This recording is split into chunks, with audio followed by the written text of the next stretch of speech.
Johnson slams into pit lane. The air jacks are in. The quickly drilled through. They said they could do this in about 15 seconds. The 24s had their racing life for the first few laps. I was talking to the tyre technicians. I said the track temperature is down about 7 degrees on yesterday, but the wear rate still seems to be fairly high on Johnson's car. Thank you, Mark. Good call there as Dick Johnson comes bounding out of the pit area. And he's about to have a lap put on him by the front-running Nissans.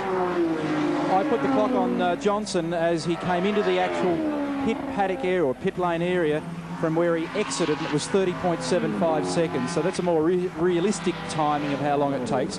Just changing wheels and tyres is not necessarily what it's all about. You've got to get in and out, and that's what costs the time. Every second in here, in a sprint race, they can see the results going down the curve, so they're going as fast as they can. All jacks clear, closing out. Peter, I was just saying, you're working to try and catch John Bowe. What can you do about him? Unfortunately, I'm down a bit on horsepower, but I'm just conserving at the moment.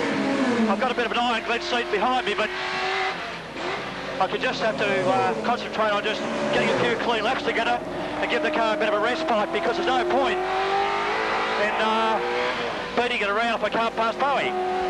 Peter, how are the tyres holding up? You decided to go for some fairly hard stuff. I'm sorry, I couldn't hear that. A little bit of understeer there. You see those going by. We might let Peter go back to work, and we'll chat to him after. You come and hammer me after this now. He sure will. Looks like the Dulux Auto Colour Commodore there on the infield. I'm not going to talk to him. I put the muckers on everyone 2 weeks ago. Johnson stopped, and when I was talking to Brock, he stopped. And when Brock talks to Crompton, he'll stop. Oh, the problem for Terry Finnigan, the FOODTOWN Commodore. Got just a little tailie off the top of the Motorcraft hill. Around sideways, able to pick it back up. So the FOODTOWN Commodore continues with Terry Finnigan at the wheel. We take the Nissan race cam, sits on top of Mark SKAIFE's GTR. He comes on to the home straight here at Lakeside. Great overview of the circuit. The left-hand kick now down the inside. The white Commodore. And there's his team partner, Jimmy Richards, just up ahead. I think you'll find the race will slow down towards the end. You're hoping? Well, you better believe it. Otherwise, I've wasted my time. I would have been better off having a beer, eh? Coming down for the approach shot to Hungary corner. In fact, the four cars, Bowe, Seaton, Brock, Jones, are separated by very, very little. And there goes Jonesy through on the inside. That tyre squealing that you could hear was Brock's, obviously. But Jones all the time is closing. His seat, there, John, get on with it, he said. Give him a nudge there and knock a bit of bodywork off the back of John Bowe's car. Glenn says that's fair. He copped one in the first corner. Oh, and he's rubbing a tyre too, so that's going to really add to the woes. And now here comes Glenn Seaton, again down.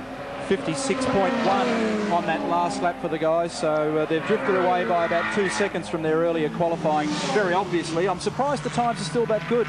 This damage on the right rear of Bowe's car is not good news for the 8. Jones, look at him. Oh, gee, he had a big go there. Certainly has. Now that's going to keep Glenn busy here for a moment or two. As they come screaming beneath the Dunlop Bridge, they head downhill to the left-hander at Hungary corner. Watch Jones on the inside. Here he is, nibbling away here in the little bimmer. Jones would be just thoroughly enjoying all of this. He'd prefer to be up the top end of the field, giving them a hammering. Step out of the pits. Nissan race cam in Mark SKAIFE's car. He's in second spot. Jim Richards not in view at this moment. There he is, just disappearing in the distance. Still leading the race, SKAIFE in second. Tony Longhurst running third. Here goes Jimbo. Going to give it one hell of a try. Goodbye.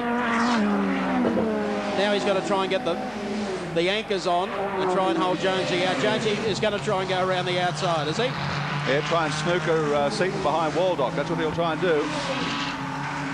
No, he's run out of road. The big drama for this poor guy is that the Nissan makes about its first 4 seconds in the first 300 yards. They're so astonishing off the line with the benefit of four-wheel drive. it's very hard in any form of motor racing to give an immediate gap to a competitor and then get it back, particularly if you're on a reasonably equal standing in terms of lap speed. It's pretty close. Could be the last corner coming up as they come out, heading down towards the start-finishing line. Checkered flag is out, and across the line they go.